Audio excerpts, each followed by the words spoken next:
In your own career, in your own life, what have you learned from your father? What is an important lesson from your father that you carry with you every day? I can't say the word I'm thinking, but No, go ahead, say it. Balls. I'm sorry? Balls.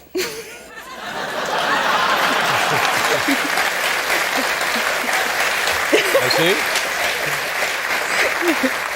And in what context? You mean just to be a little tougher, a little braver? You know, he just, broke through so many different, Speaking of your father. Yes, he, and then I somehow grew them somewhere along the line.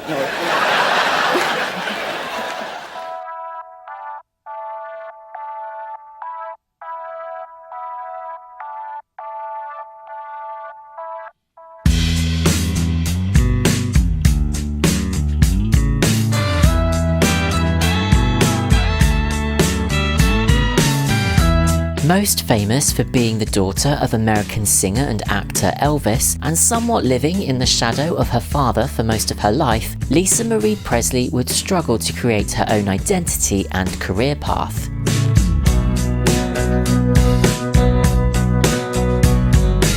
But by the mid-2000s, she was finally ready to speak her truth and boldly entered the recording studio to showcase her own voice and talent. Touched by so much heartbreak throughout her life, and often victim to tabloid fodder, Lisa would purge her thoughts and feelings into her lyrics, giving her music a unique and often raw insight into her life. With her sad and untimely passing, now feels like the perfect time to shine a light on the stunning musical career of Lisa Marie Presley.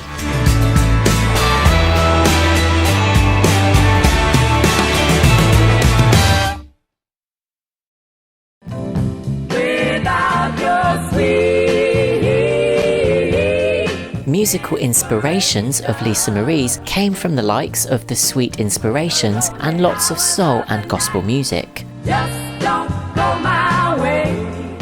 She loved Linda Ronstadt, Hart, Pat Benatar and Aretha Franklin, and was influenced by all of them growing up.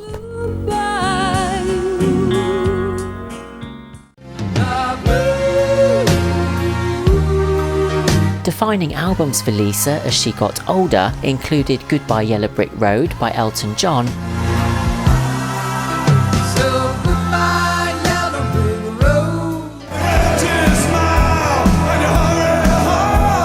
and The Wall by Pink Floyd.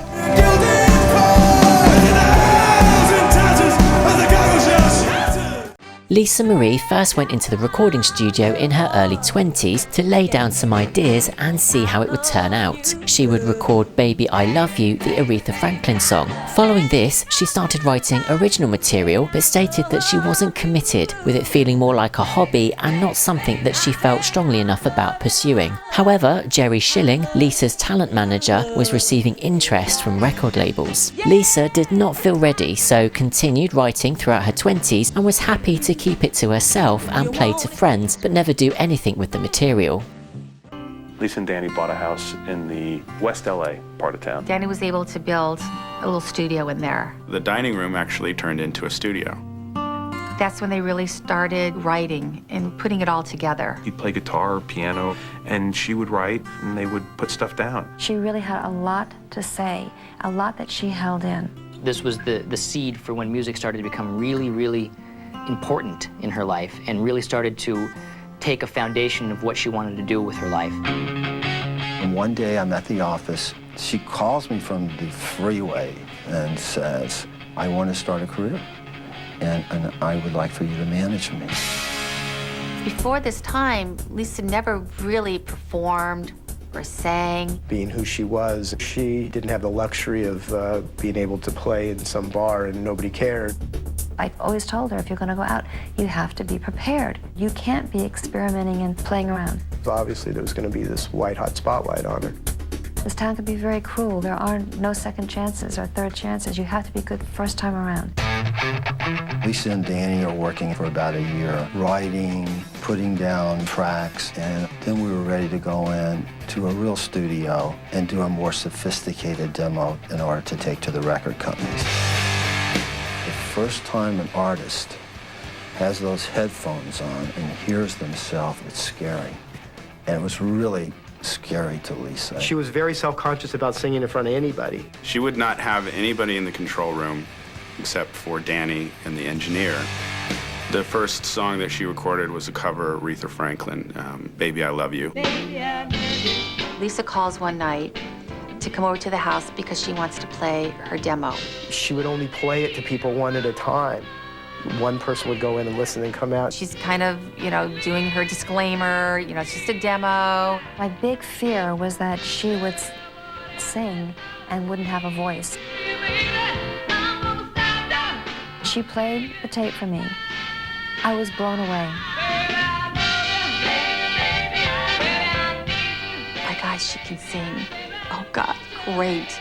It was such a relief to go. She's got a voice. She can really sing. I was truly amazed. Not only did she have a voice, but it was different. It was very unique. It wasn't sounding like her father. So that's when I really realized that this child, this girl, really had a lot going on. She really had something to offer. It was almost like, okay, anything can happen now. They had meetings with major record labels. This girl was talented, and I was going to the top people. They went to New York, the two of them, and they met with Sony. And everybody was all excited about this now. We all think it's going to take off. This is going to happen.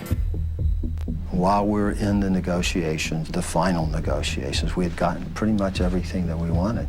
And she called me and said, Jerry, you don't want to hear this, but I'm pregnant, and I'm not going to go through with the deal. She just said, I'm not doing this right now. And she didn't. I know how important being a mother was to her. It was more important than a career. It's pretty interesting that Lisa did that at that time because most artists would just jump at any chance, any opportunity they had. She just decided, I'm not ready for this. And in her style, she just put the whole music thing on hold. I think it was a combination of her being pregnant. I also think that she was smart enough, even though she was good enough to be signed. I don't think she felt she was quite ready.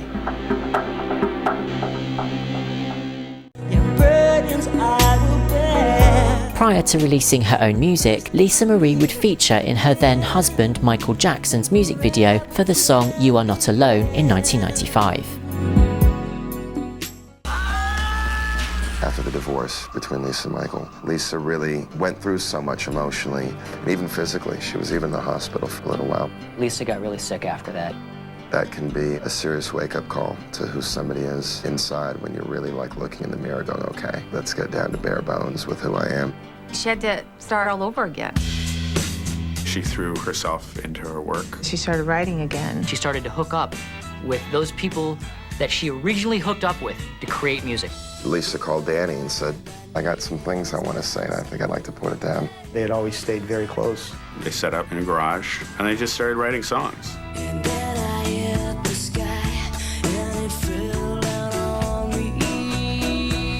She wrote a lot of cathartic lyrics.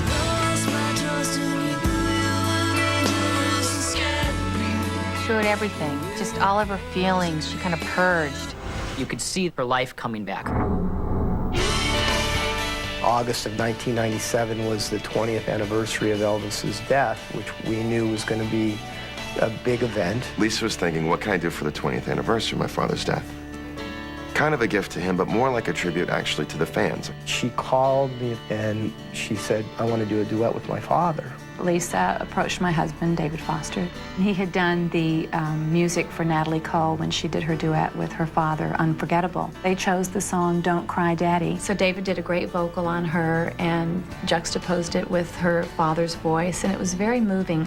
There was that emotional kind of reaction to hearing him sing and hearing Lisa sing. She got with the producer of the concert to do sort of a little music video to go along with the song, edited with her and her father. It wasn't like a video that was released on television. It was really just for a lot of her dad's fans. Priscilla introduced the video at the concert, and they played it.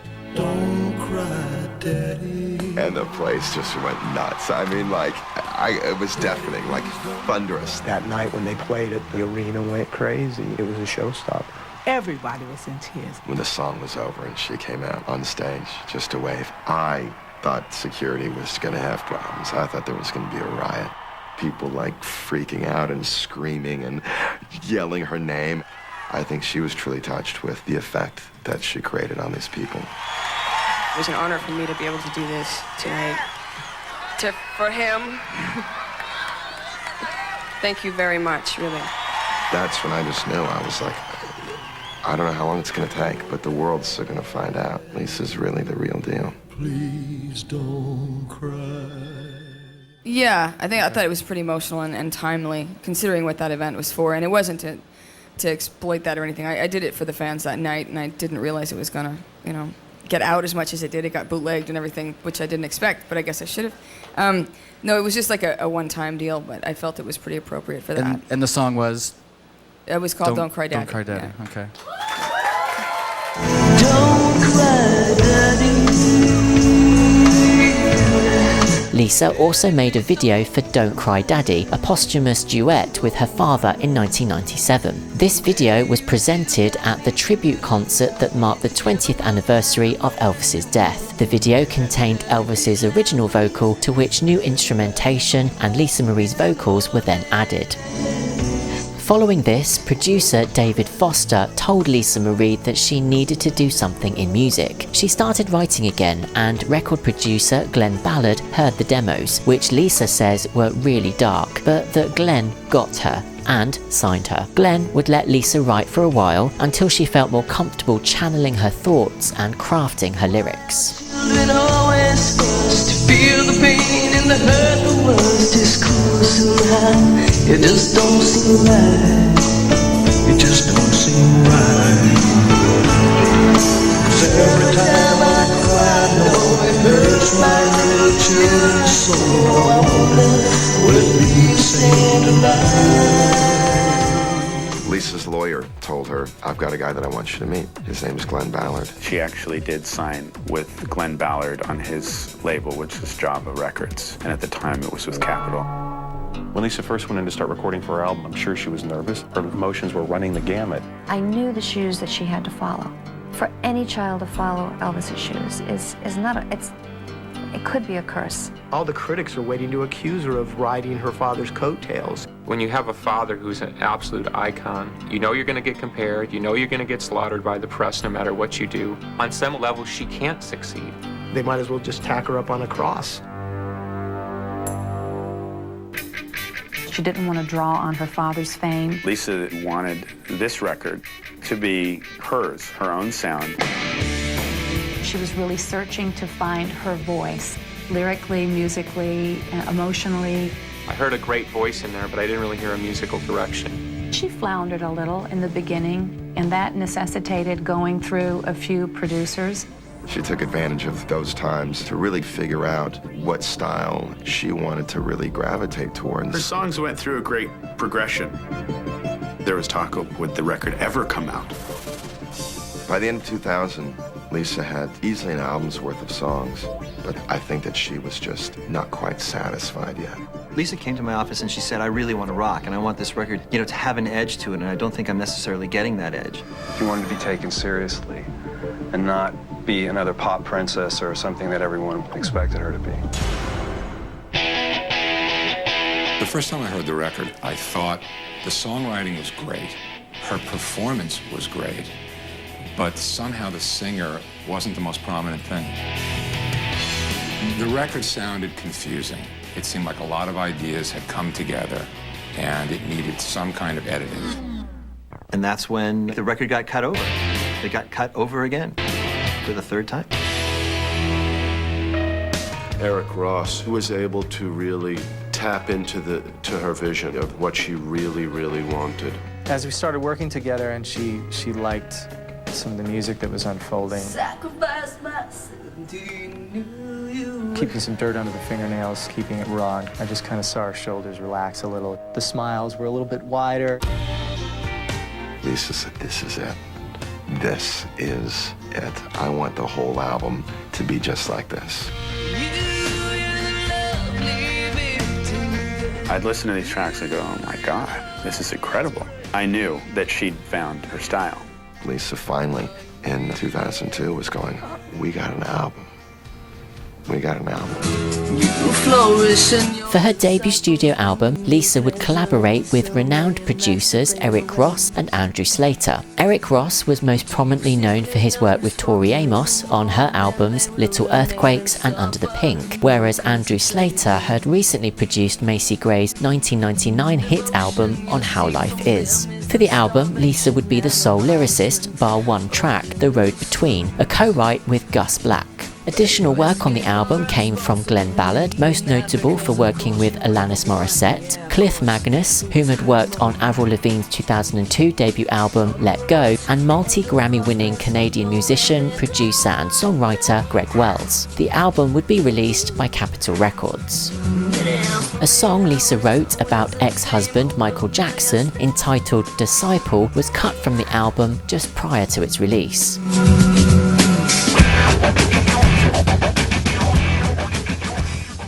To all of a sudden decide at such a late age that you're going to be a musician and a singer, it takes a lot of balls. It shows a lot of promise to have a gold record first time out.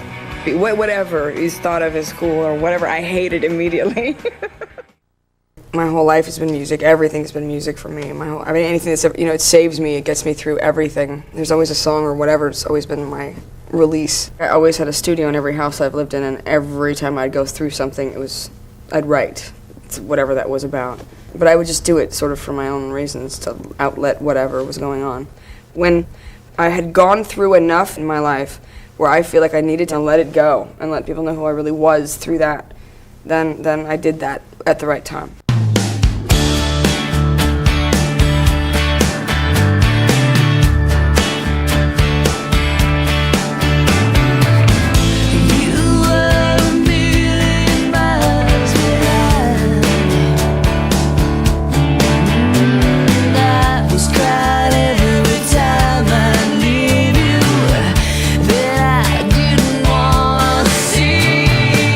Public perception of what I am, I think, is a oh God, let me think of a good one for this one. It's some sort of tabloid drama queen. I don't know. Someone turn the lights out there in Memphis. That's where my family is buried and gone. It's not like I've needed attention my whole bloody life. I mean, they were pressed there the day I was born. If they know me better from this record, then that's actually what my whole point was in writing it. You know who I am. You know how crazy I am. You read my lyrics and how fucked up I am, or whatever, or how deranged I can get, or how dark it is, or how whatever I feel about whatever is right there, and the melody's there. The melody's me. The words are me. I wrote it all. It's all there. Fresh cut grass, stop growing. Everything on my shelf is falling. I still keep my watch 2 hours behind. Someone turn the lights. I was relieved when Andy came on, I have to say. He's very no bullshit, so if I'm singing something he doesn't like, he'll literally come in and go, no, you can do that again, you can do it better. He'd yell at me through the monitor, and he'd say, sing it like this, and I'd say, nope. And he'd go, I'll be your best friend, and I'd say, nope. And then he'll go, I'll give you $50. And I said, okay, good, I'll sing it like that. So he actually paid me in cash one day, $50, to sing the last line of Lights Out.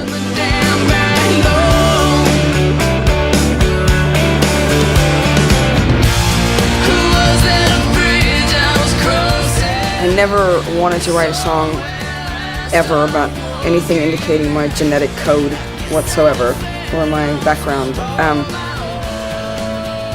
But if there is one, and if I do have to, then that would be that song.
concept of the video is basically putting me in a position or a situation that looks a certain way and then pulling back from it and trying to decipher what's real, what's not real. It's the question of where am I or what's really happening, which is kind of metaphorical of my life.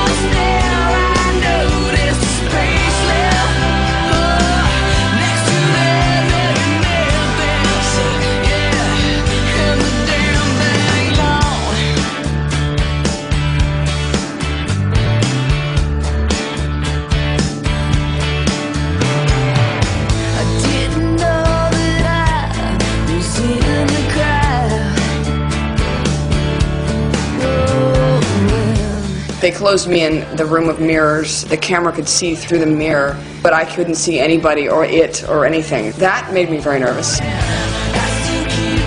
I really like the blue screen shot where I'm in this sort of barren, almost volcanic looking setting.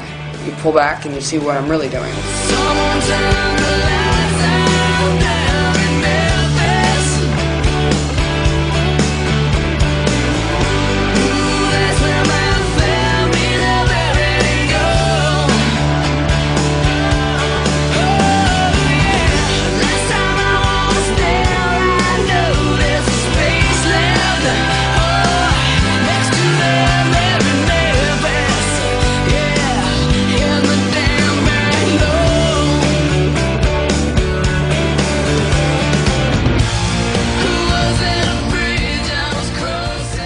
The fire scene was my favorite. I thought it turned out really good. Ready, guys? Standing by. I could only do it in 1 or 2 takes, so we had to do it quick. The hardest part of that was they had to speed the track up, I don't know, about 30 times faster. So I had to sing the bridge 30 times faster while moving slowly, while acting like I'm not amused, while this thing is going up in flames behind me.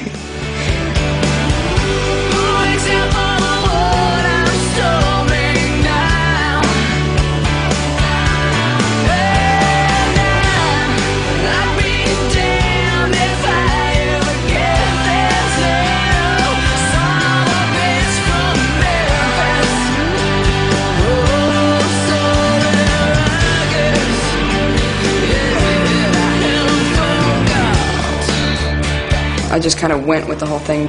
I'm really glad that I had the experience. I think it's great.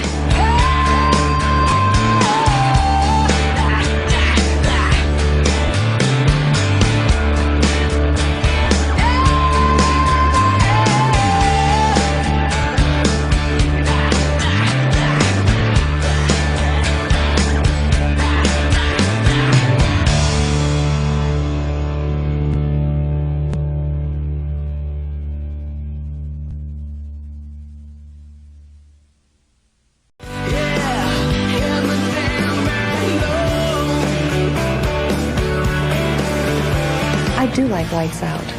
I like that song a lot. So descriptive of her life with her father and of her feelings after his demise was, for me, the most personally evocative. It was such an astonishingly poetic, kind of metaphoric way to talk about it. I thought it was elegantly done, and so it's my favorite. May not be hers. I mean, I've never capitalized on who I am in any way. I've never run around trying to make Presley perfume. I'm not that person instinctively. So a song that makes reference to that part of my life and who I am in that way. It's like, for me, it's a song for me. For others, it's that association of, oh, she's talking about Memphis in the grave in the damn backyard, that's Graceland, and oh yeah, that's where her family's buried, and oh, that she's talking about their dad, and she's talking about Graceland and Memphis, and there it is. And I can't, for me, it's just a song.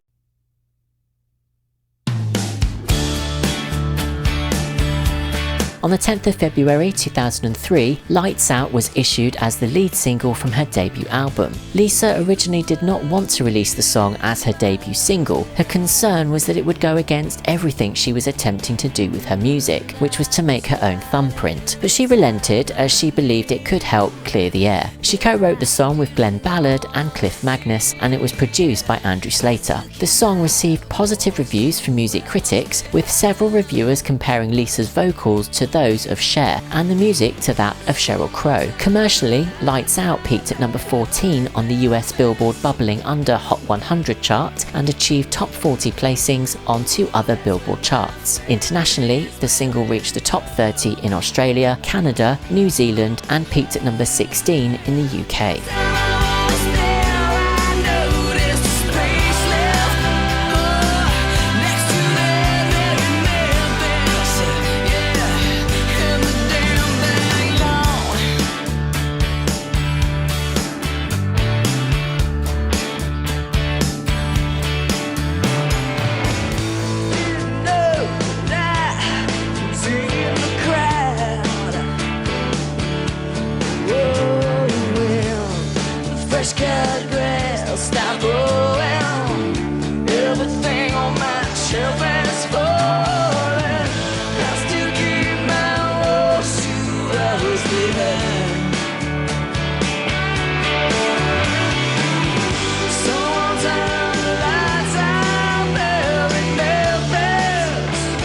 Lisa's debut album, To Whom It May Concern, followed on the 8th of April 2003. The album received positive reviews from critics who complimented Lisa's vocals and her songwriting abilities. The album sold 142,000 copies during its first week of release and debuted at number 5 on the Billboard 200 album charts. It would go on to be certified gold for sales of over 500,000 copies. Elsewhere, the album would chart at number 12 in Canada but miss the UK and Australian top 40 charts, peaking at number 52 and number 54 respectively.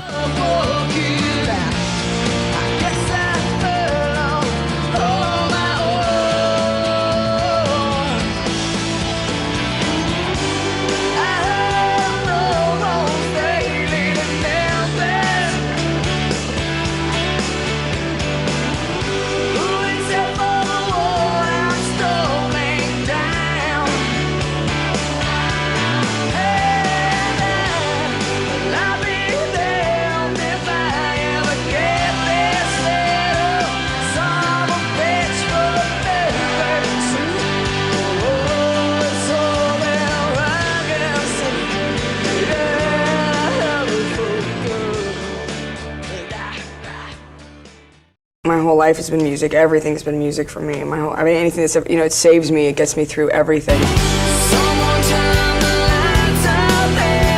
Lisa Marie Presley, the smash hit debut album, out now.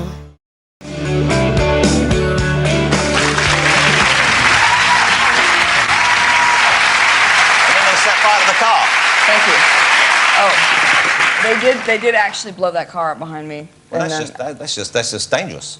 Well, I found out that they could have done it through blue screen. You could have done it specially. You're sitting in front of a blown up yeah, car. and they said, it's going to be hot, and if there's any problem, the fire department was right there, and they said, we'll come get you. You're going to feel hot, but I want you to act like you're bored and like nothing's happening. Yeah, well, I want you to shift positions, and But it must be great fun making a pop video, isn't it? Yeah, it was fun. And this is now. Why are you doing this? Because let's face it, you're about as famous as anyone can be, should you so choose to be. I think you've got a little bit of money put by. So it's not for those reasons, which seem to be, often some of the factors why people enter the business. So what is it that you're doing here? Big music lover. Had a huge impact on me my whole life. So I didn't do it to become a pop, whatever. It's not a pop record. Yeah.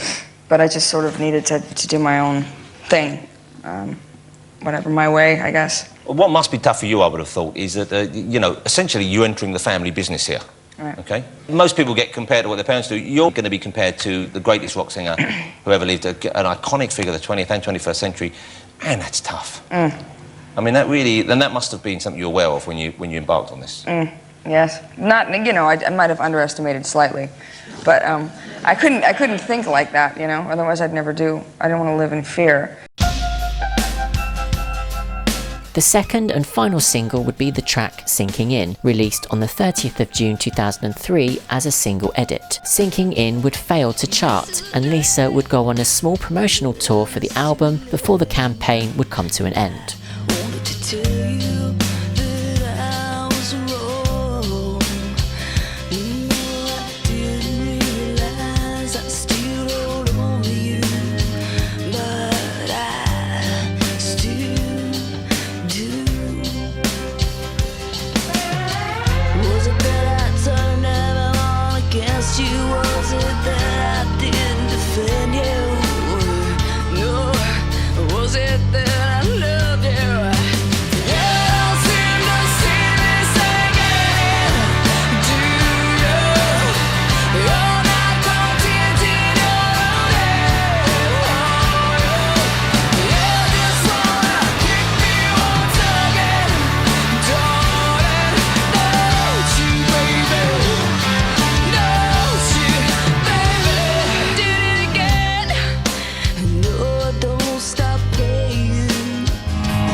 Her debut album, To Whom It May Concern, entered the Billboard album chart at number 5. About it, Rolling Stones gave it 3 stars and says Lisa Marie spills her guts and does her peppy proud.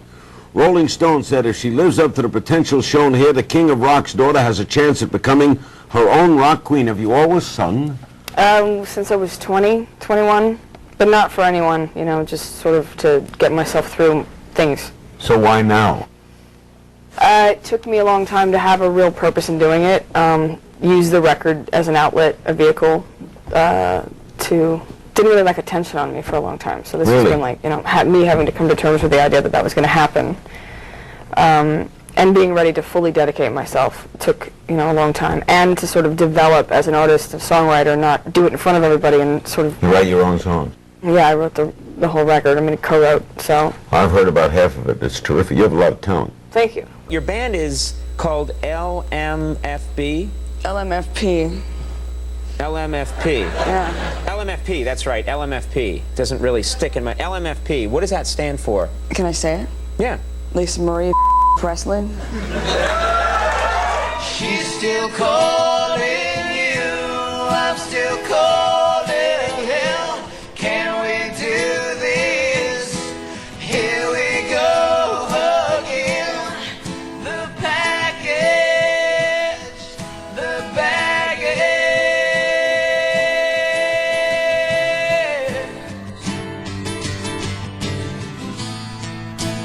This can't be happening. Not so fast. I'm so mean.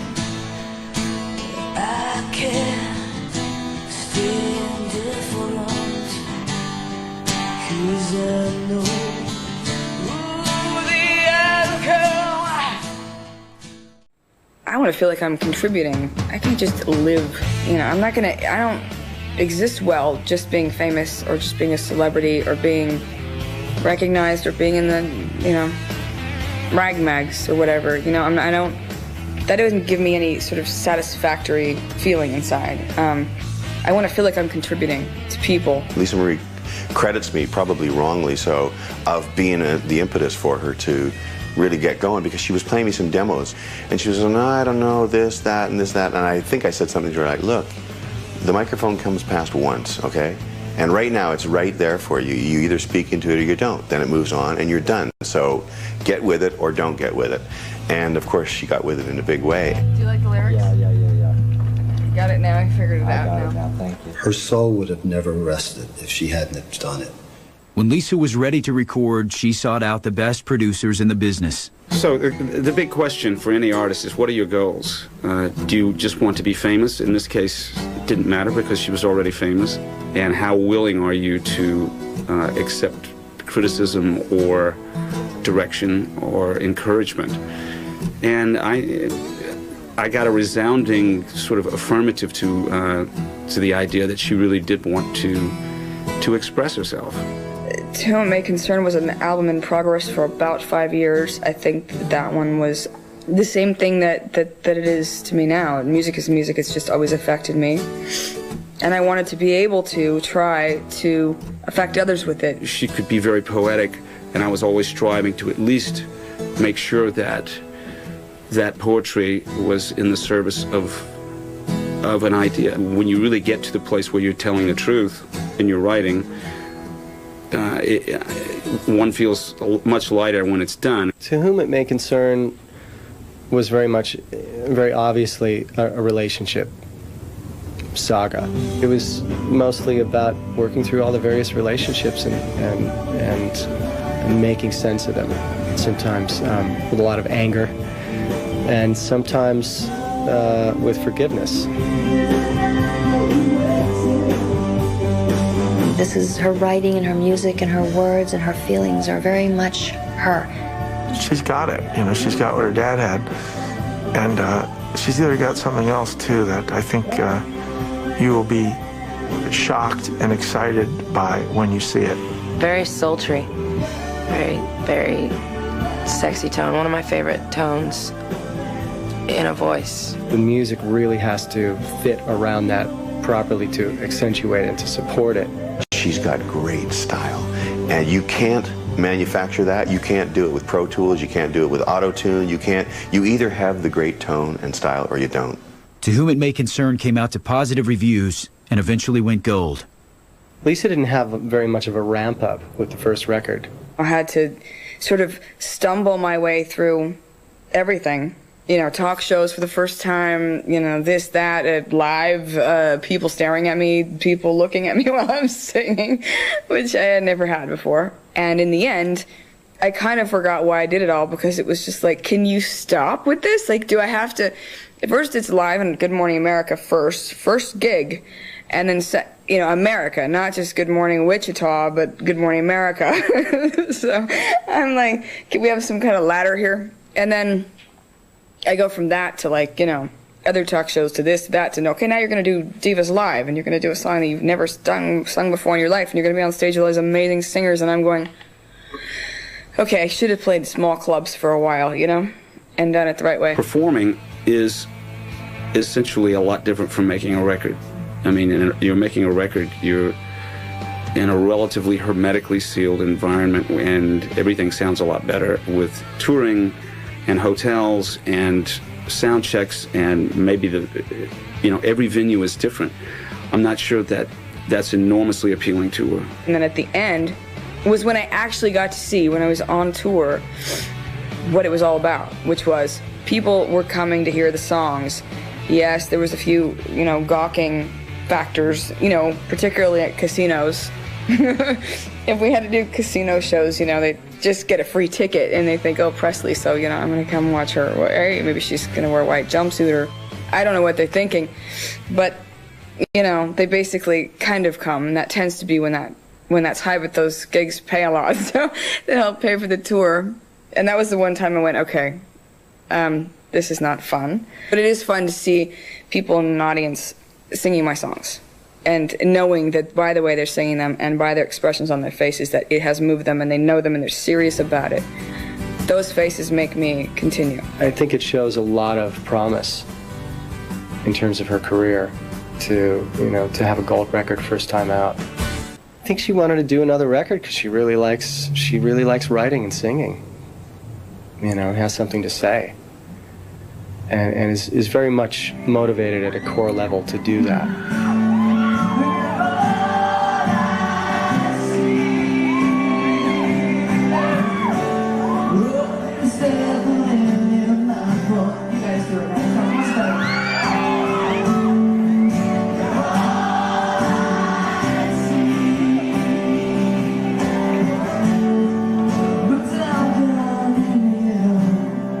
actually, I did the record because I'm a huge music fan, and music's always had a huge effect on me in my life.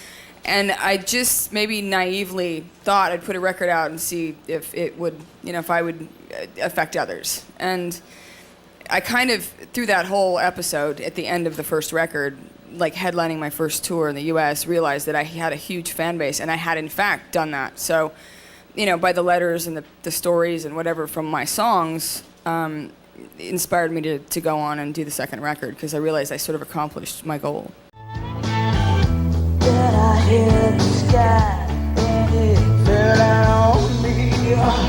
Encouraged by the positive reaction to her debut, Lisa would return to the recording studio sometime in 2004 to start work on her sophomore record, this time choosing to collaborate with hitmaker Linda Perry, best known for her work with Pink and Christina Aguilera. Pink would even show up as a guest vocalist on the album track Shine, with the pair having been friends for many years.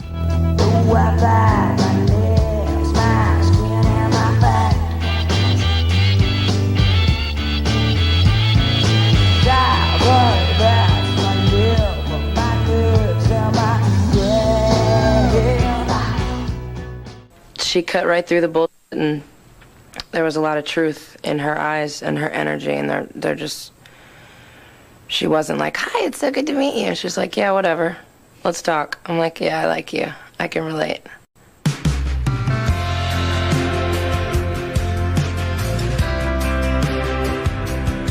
Shyness to me more about how it came to be, because it was never the sort of thing where, oh, you should meet Lisa Marie, you guys should do a song together. It wasn't supposed to happen, it just did, and that's my favorite way of things in the world, coming together.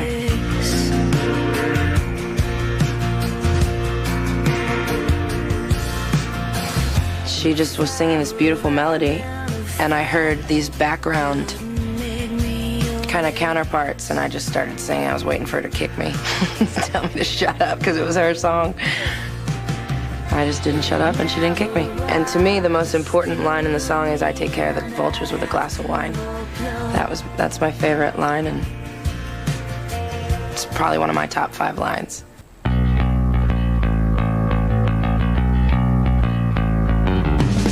Whatever is thought of as cool or whatever, I hate it immediately.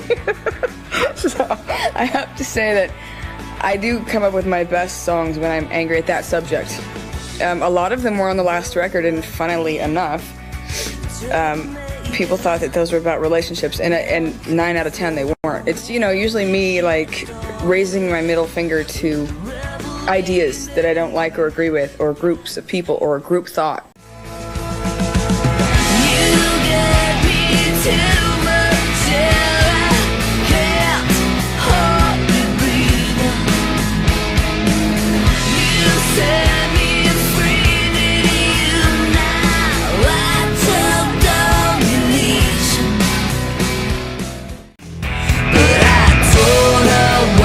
Once again, Lisa would be the main songwriter, with the exception of bonus track Here Today, Gone Tomorrow, written by Joey Ramone and originally planned to be recorded for the Ramones tribute album We're a Happy Family. Johnny was one of my best friends, Ramone, and at the end of his life, he was very reflective of his, accomplishments and what he did in the music industry and what he did in the world and with his life, and very aware of his friends, and I spent a lot of time with him while he was dying, and I just said to him, he wanted me to do it 5 years prior, or 4 years before that, but I couldn't do it. That he picked that song particularly for me, and I looked at him, and I told him I was going to do it when he was laying in the hospital bed, or I think that's where he was, or at his house, and his eyes got very mischievous and lit up, and he was very, it meant a lot to him, and I promised him that I would, so I did. The second verse is, can we film the operation? Is the head dead yet? And all the boys in the newsroom have a running bet. Get the widow on the set. We need dirty laundry. That describes to me exactly what the state of affairs is right now in America. Television, entertainment. Our source of entertainment is watching other people in their darkest hour and watching other people's demise. That's what we do.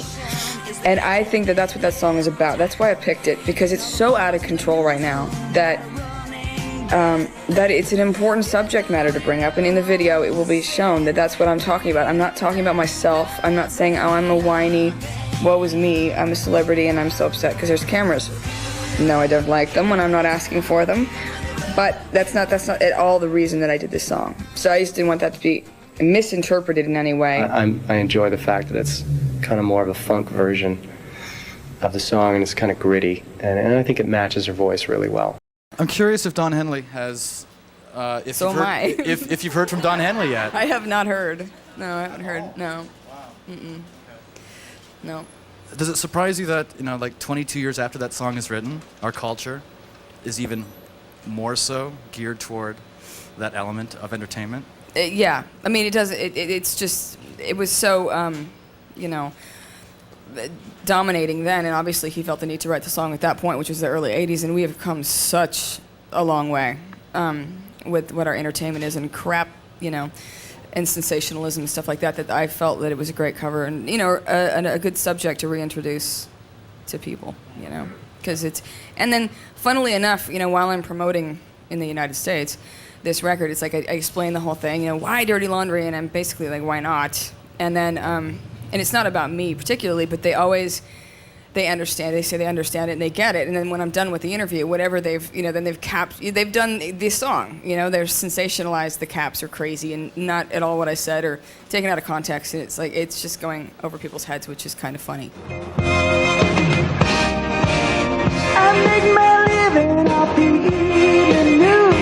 In addition, a cover of Dirty Laundry by Don Henley was recorded and would serve as the album's lead single. When you lose, they love dirty laundry. Well, I could have been an actor, but I wound up here. Released on the 14th of February 2005, the song would receive praise from critics who felt the lyrics were incredibly indicative of Lisa's own life despite not being written by her, and would reach number 36 on the US Adult Contemporary chart.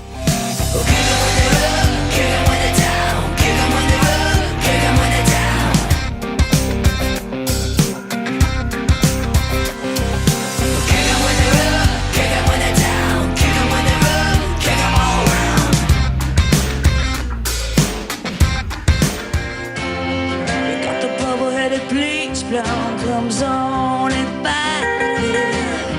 She can tell you about the plane crash with a gleam in her eye. It's interesting when people die. Give us the number. Lisa Marie's second album, Now What, would follow on the 5th of April 2005 to mixed reviews, with some suggesting her vocal style did not work well against the more glossier production, some even deeming the songs too down-tempo and emotional. On the Billboard 200 chart, Now What debuted at number 9, with first week sales of 56,000 copies. In Canada, it would peak at number 13. The album had no promotion or release in other countries and would not chart.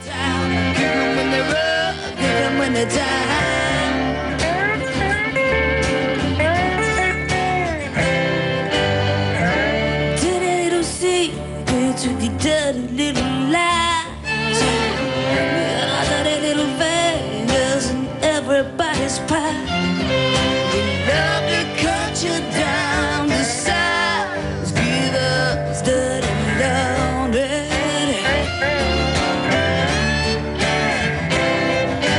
Kick 'em when they're rough, kick 'em when they're tight. Kick 'em when they're rough, kick 'em when they're tight. Kick 'em when they're rough. This is your second CD. What's the biggest difference between the first one and the second one? I think just, I think being on the road for a year, on and off, sort of, got my stamina up and my voice was a lot stronger. I was a lot more, maybe a little more confident because I knew that I had a fan base and I kind of broke through a lot of things first round. So a lot more focused on the second one. It was important to you to write the lyrics for all the original material on this CD. Right. Why was that? Because the lyrics, because I don't play an instrument, the lyrics and the melodies are my contribution to the song. So those are the most important things to me because that's what it's all about from me. And then expounding on it later with instruments and things like that. But that's just my direct contribution. And the process, was that fun for you? Painful? How was it? It's fun for me if it's somebody fast. I'm very impatient when I'm writing. I'm not a patient person, generally speaking. But that's really like, when I go into to write, like let's say it's for a day, I'll be like, good, I want to leave with a demo tape done. I want a sketch and a demo tape completely done so I know exactly what's happening. So we can just take it from there. And it has to be done in like 3 or 4 hours. So I wanted the song finished, you know? And that's why with Linda Perry, she's like a machine. So we worked really quick together. You wrote the lyrics, but you co-wrote the songs with her. Right. Sometimes Linda would come to my house and strum on a guitar some chords for Now What and for Idiot. Just lay out a basic chord line and then leave. And then we'd sit there and I'd sit and do the lyrics and we'd do the melody and she'd come back and I'd go, we need a bridge or whatever. So she'd find a bridge chords to do. So it was like that. And then she'd hear it later. Like I don't even think she heard Idiot till the record came out, you know. But yeah. How much fun was Idiot to write? It seems like you got a lot out. I think I don't know who it's about, it doesn't really matter, but it seems like you got a lot out. Yeah, I think I had the most fun writing that song. I don't know if that's a good or bad thing, but than any other song I've ever written because, you know, I'm usually like, I love being metaphorical and somewhat poetic when I'm writing and abstract. However, I just had so much fun just shooting right between the eyes this time and there's not a lot of songs. It's pretty direct. Yeah, there's not a lot of songs though, and you can't take it too seriously. It's kind of funny and it can be, you know, very tongue-in-cheek, but you know, it was just very fun. I was, you know, really excited as I honed in on the exact, you know, criticism or attack that I could come up with. Clear. The meanest thing I could say. And Raven, that's about your mom. Right. Tell us about that song. I think I just was sort of overwhelmed. I don't know how that happened. I just remember sitting there and the melody came and the idea came to me and she came to me when I locked in on the chorus and I got emotional, which is when I usually know I'm onto something, and then I just sort of took it from there. Raven flash, she feels unwelcome. She wrote one for me, actually, that I really like called Raven. I handed her the lyrics and she read it and then she was, you know, in shock and she was crying and then she wanted to hear it a few more times and then, you know, that became her favorite song, as it would. And then I, based on that, you know, and how happy it made her and how emotional she got, I decided to try and make it go onto the record. She surprised me with it, so I obviously, I like that song.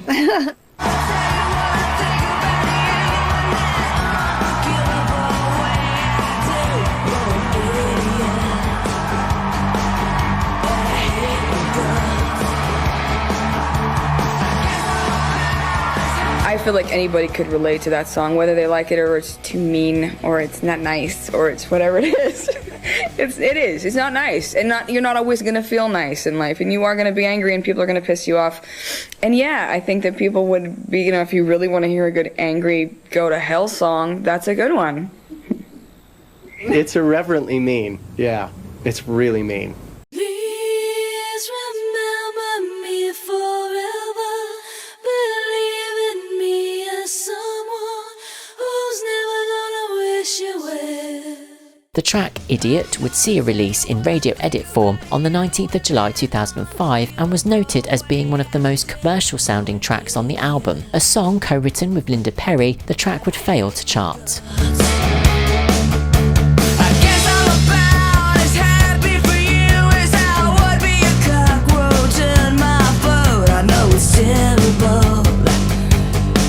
I really hate you though.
that you don't find difficult words to say what we want to say. Right. That's easier to do. It's to say it in the raw, true way. I find that because that exposes a person much more, I find. Right. Is that a difficult thing for you to do? Because you know you're opening yourself up and you're saying, okay, here I go. This is me. I mean, that's what you do when you write lyrics like this. I admire writers, thank you for that though, but I admire writers that tend to be more poetic and metaphorical. I love a lot of artists that do that. I aspire to get there because I like to go there, but then sometimes they get so out of their bloody minds that I'm like, okay, now stop with it, okay? Can you just make a point now? Yeah. You're really poetic and you know all these, airy-fairy ways to go about saying something, and that's lovely, but now I don't understand anything you're talking about. So, I try to find a good, you'll hear me throw in a metaphor in every now and then, like Raven. Yes, that's not obvious, but it is enough, but not really. And I mean, I try to do both because I can do both, and I could go there, but I don't. There's no point. So, and sometimes I'm way too point blank.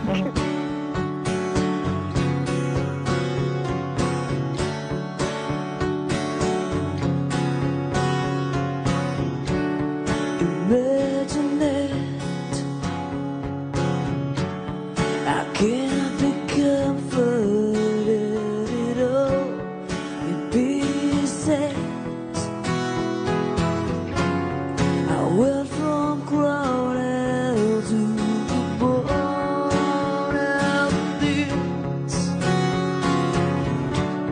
It fit my breathing every day. Less and less and less.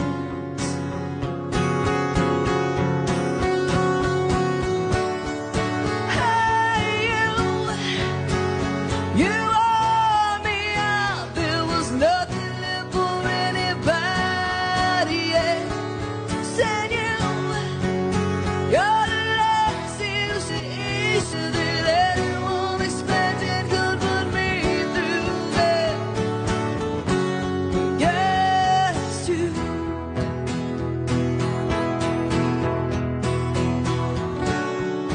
Turbulence. Sooner or later, gotta cut you down. Lisa would appear in the music video for Johnny Cash's God's Gonna Cut You Down in 2006. Rick Rubin produced the record and Tony Kaye directed the video, which featured multiple celebrities and won a 2008 Grammy Award for Best Short Form Music Video. Will be brought to the light. You can run on for a long time. Run on for a long time. Run on for a long time. Sooner or later, gotta cut you down. Sooner or later, gotta cut you down.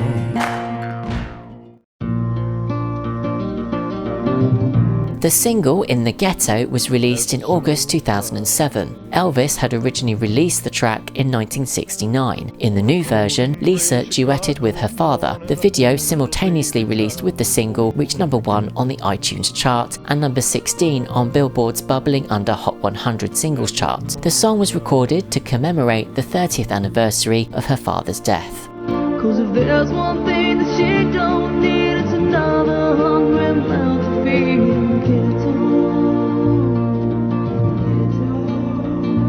People, don't you understand that y'all need to help in the hand? He'll grow to be an angry young man someday. Take a look at you and me. Are we too blind to see? Do we simply turn our heads and look the other way? Well, the world turns. The world turns.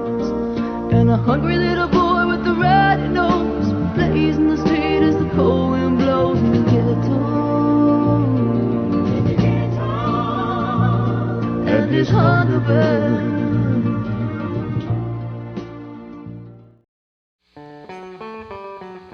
Lisa Marie joined singer Richard Hawley from Pulp on stage in London in October 2009. She sang vocals on a song the pair had been working on called Weary. Hawley wanted to help Lisa relaunch her music career, and the two embarked on a songwriting partnership in which she wrote the lyrics and Hawley the music. Lisa began work on her third studio album in 2010. but you wouldn't go. She would work on the material in England over an 8-month period, writing around 30 songs. As well as Richard Hawley, she would also collaborate with Ed Hardcore, Sasha Scarbeck and Fran Healy from Travis. When Oscar and Grammy winner T-Bone Burnett heard the songs, he agreed to come on board and produce and play on the record.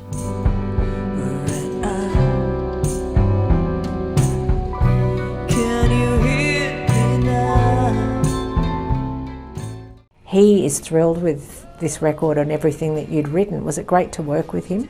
Oh my gosh, it was so incredible to work with him, with T-Bone. I just, you know, he sort of took this paternal role with me, and I feel like, I don't know, he just kind of took me under his wing, and I really needed it at that time in my life. I was kind of, you know, I don't know, I just was kind of tapped out. So him liking the songs and wanting to take on the project really sort of injected life into me and made me feel, you know, really happy, and I was just in awe of him the whole time.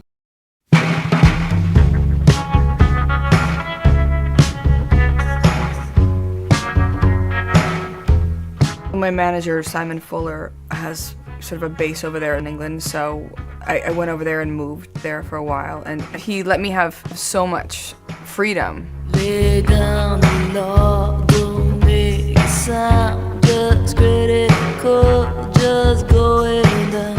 I had nothing on me, no one, you know, wanting to hear them while I was writing them, or making me write something for radio, or trying to put me in some place that it freed me up to be able to just find really honestly for the first time who I was as an artist and as a songwriter. If I don't get with the system, then I'm sure to fail. You ain't seen nothing yet. There was a 7-year break because I just went through different degrees of shedding skin, shedding people, shedding situations, and adding 2 new little ones, and I just kind of living and refinding my way, I guess, so it took a little bit. Too dirty to clean your hair, too weary for sober. And it's so bizarre because I wrote with so many different people, but yet when it all came together, the vibe was very strong and very much there. Everyone was from different walks. Ed Harcourt, Sasha Scarbeck, Fran and I wrote Heartless, Fran Healy from Travis. Richard Hawley, I think writing with Richard probably inspired me to not be so excited about hiding behind a lot of production, which in the past I had done. On, dear. You can move on, dear. In an ideal, beautiful, amazing world, T-Bone Burnett would be my first choice and dream of a producer for this record or for anything I would do next. And I got a call saying T-Bone's heard the songs and he wants you to come over and meet him. I was like, what? I didn't even know that he heard them. It was an incredible experience. It pushed me out of my comfort zone and made me step up a lot more, probably where I needed to be.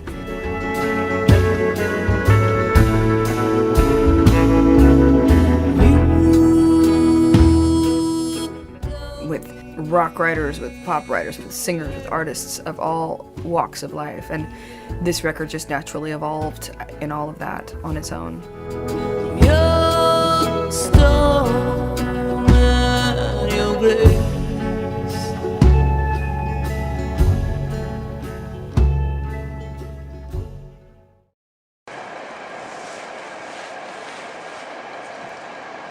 So, Lisa, in this shot, you're going to take a step. All right, here we go. And roll camera. Baby. Roll, playback.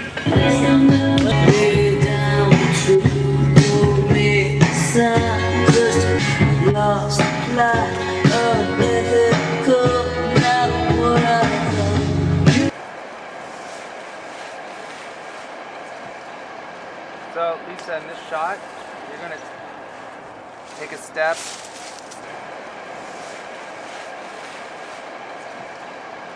So, Lisa, in this shot, you're going to take a step. Just a piece of fruit, in the ground. I don't respond. you. Thank you. Sweet. Got it. Got it.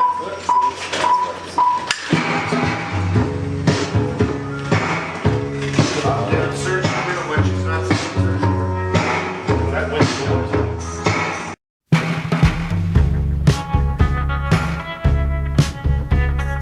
You Ain't Seen Nothing Yet would be released as the lead single from the project on the 10th of April 2012. Written by Lisa, James Brian McCollum and Sasha Scarbeck, the song was well received by music critics, however failed to chart.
On the 15th of May 2012, the album Storm and Grace was released to very positive reviews, with it being cited as a moody masterpiece and the strongest album of her career, with many complimenting the more country, folk and bluesy soundscape, which critics felt better suited her smoky vocal style. Disappointingly, Storm and Grace would debut at number 45 on the US Billboard 200, including number 21 on the Top Rock Albums chart, selling just over 9,000 copies in its first week.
I heard you talking to someone last night about your cover art for the new album. That you shot it in some woods close by.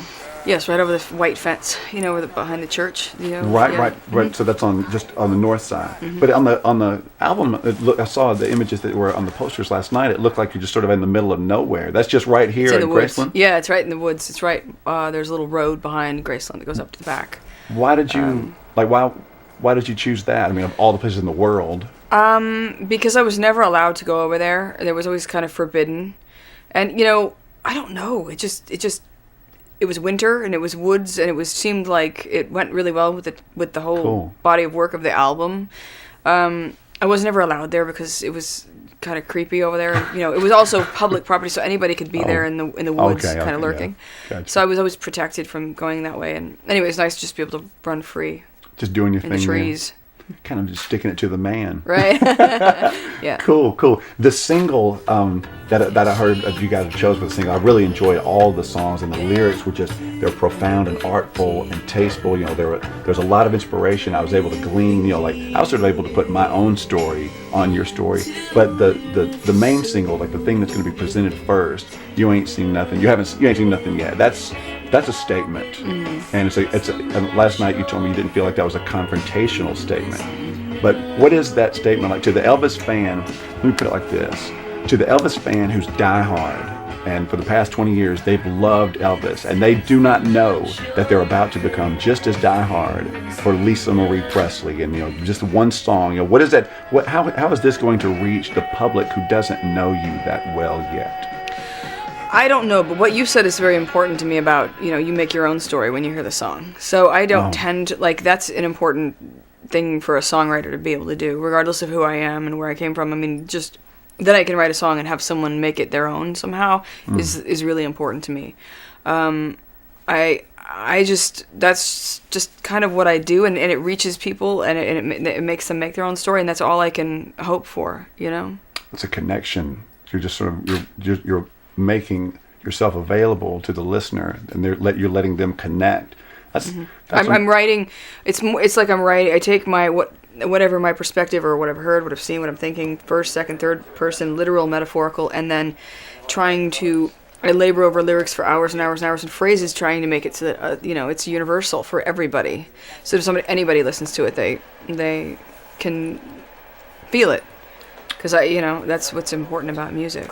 Man, that's fascinating. I write songs too, but as I'm listening to you talk about writing, why do you write?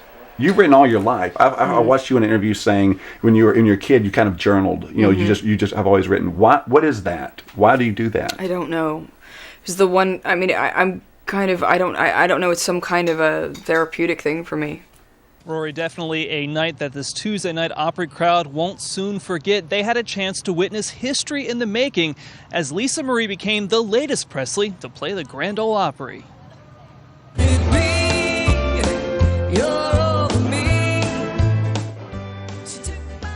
In front of a packed house, Lisa Marie performed a single off her new album called Storm and Grace. She had a hand in writing all the songs on this latest project, and Grammy-winning Nashville producer T-Bone Burnett worked with Lisa Marie on this Americana album.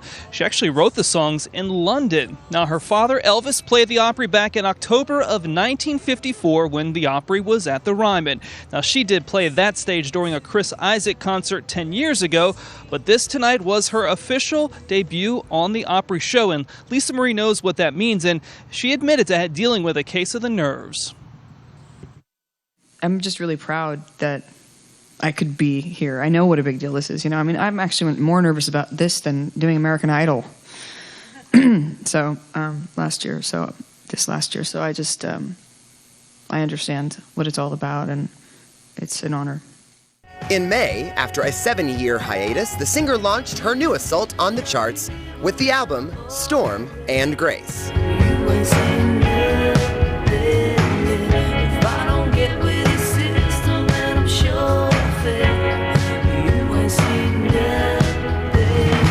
People have wanted me to write this kind of record for a while. People took me to Nashville and do a country record, but I was from Memphis anyway, and I'm biased. Anything too contrived, I kind of went like that. But I think when someone sort of lets me do lets me have this freedom, I kind of end up doing the right thing. It's been, just sort of an experimentation process, and in that, just this really natural, organic, kind of bluesy, almost folky Americana feel came really, really natural to me. It's really nice to be, have this particularly this record be so critically acclaimed, because it is acknowledging my work, and that's really what I'm in it for. And so that makes it all worth it, in the end. And then it makes it worth it when I do the meet and greets after, and I meet people that really love the music, and it's really sort of changed their lives or helped them in some way. And I get to hear that. It makes me really feel like I'm on the right path, doing the right thing, regardless of all that.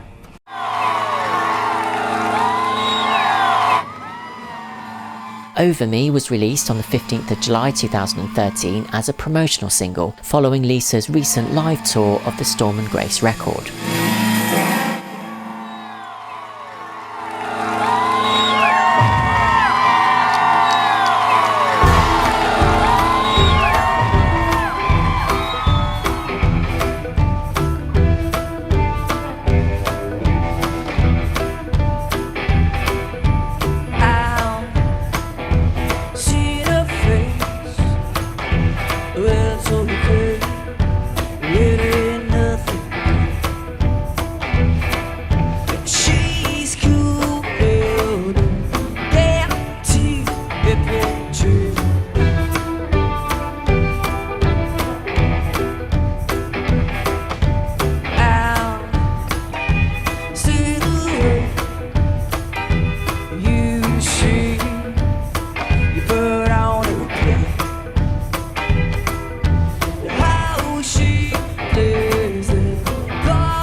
In 2018, Lisa was featured on the title track of the compilation Where No One Stands Alone, a collection of her father's gospel songs. The song was reworked into a duet between Lisa and Elvis.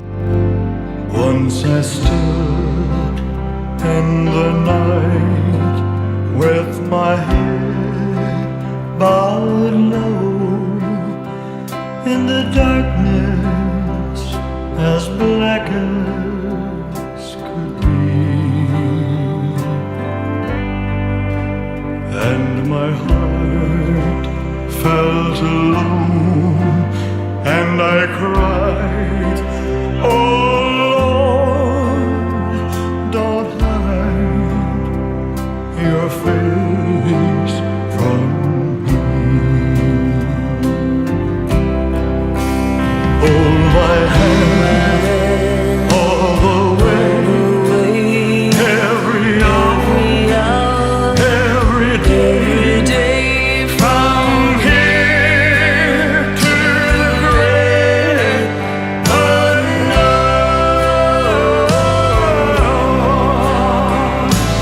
Take my hand, let me stand where no one stands alone.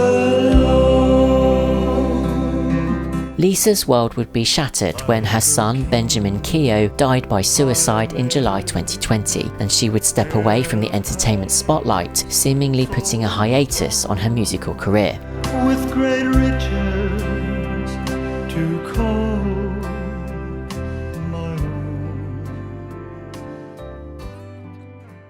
Wow, tonight will be a wonderful night for Elvis. Yes, I hope so. And have you gotten to know Austin Butler a little bit? Yeah, I'm gonna grab your arm. On the 12th of January 2023, Lisa would suffer a cardiac arrest at her home in California. She died later that day at the age of 54, a month short of her 55th birthday. That my beautiful daughter Lisa Marie has left us. She was rushed to the hospital earlier today after possibly going into cardiac arrest at a Los Angeles home, according to TMZ. She was last seen publicly just days ago with her mother at the Golden Globe Awards. Tonight will be a wonderful night for Elvis. Yes, I hope so.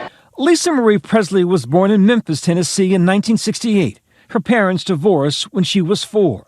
She was 9 years old when her father died. She was married and divorced 4 times. Her ex-husbands included Nicolas Cage and Michael Jackson. Back in 1994, the unexpected couple created endless tabloid headlines. The king of pop married to the daughter of the king. They both starred in Jackson's music video, You Are Not Alone. She went on to release 3 albums, her hit songs like Dirty Laundry receiving critical praise.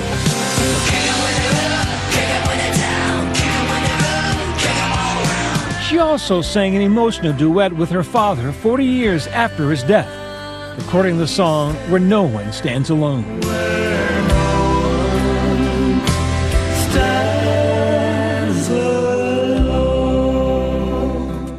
Presley was the mother to 4 children, including actress Riley Keough and twin daughters Harper and Finley Lockwood. Tragedy struck the Presley family again in 2020 when Lisa Marie's 27-year-old son, Benjamin Keogh, died by suicide. The latest movie about her father, Elvis, won Best Actor at the Golden Globes on Tuesday. Austin Butler in that role, thanking the family in his acceptance speech. Thank you for opening your hearts, your memories, your home to me. Lisa Marie, Priscilla, I love you forever. ABC's Chris Connolly sitting down with Presley last year ahead of the film's release. Lisa Marie saying Butler was the only person ever to accurately depict her father on screen. It's almost as if he channeled him. He puts everything he had, his heart, soul, everything he had into researching and reading and watching and learning, and he honored him in every way possible. Her father's rebellious streak, something she says she inherited. I think it's in the bloodline. The wild card factor is very much alive and well in this family, I think. and alive and well in me. Yes, to the point where my own children are like, Mom, stop. Stop. What are you doing? Don't say that. You can't say that. You can't do that.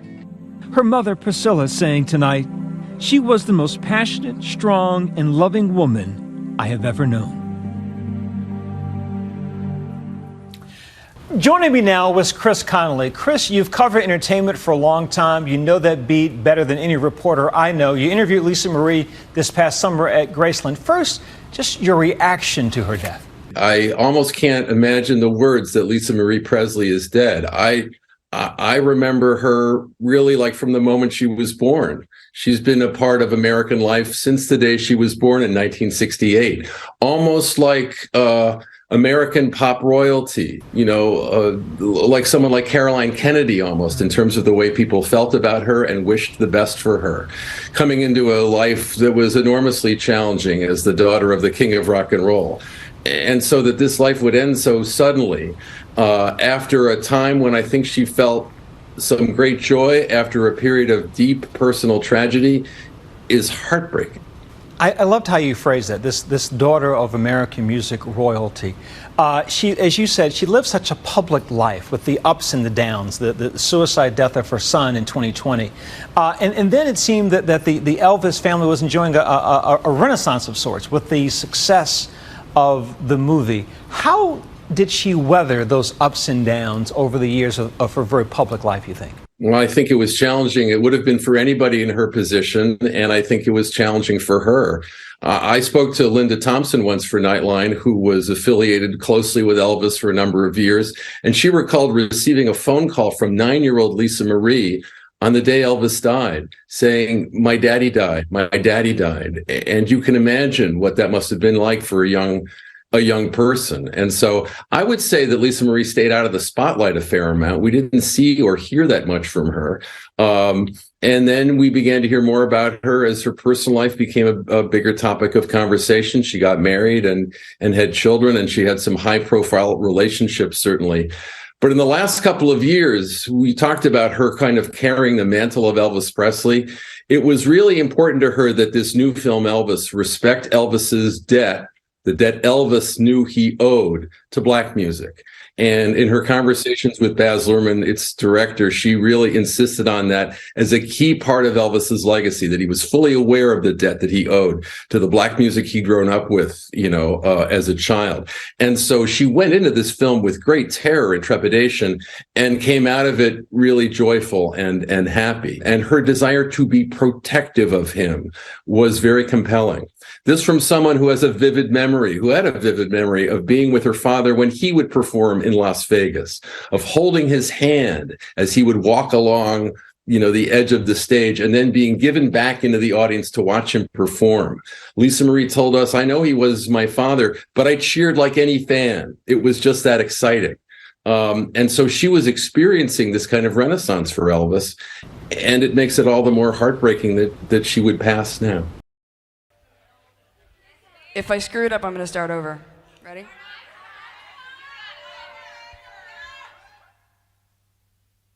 You can take my place. You do it better anyway. Ooh, but you'd better hide your bones from all the sticks and stones so they don't break. The death of Lisa Marie Presley affected me deeply. I adored her music and wonderful lyricism, which to this day still feels incredibly underrated and underappreciated by many. I would urge anyone to give her albums a listen, read along to her often gut-wrenchingly honest lyrics, and become totally captivated by the music. You won't be disappointed. Thanks for watching.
did sort of make my own thumbprint. Yeah, it was a sloppy one, and it might be even sloppier the next round, but at least it was mine.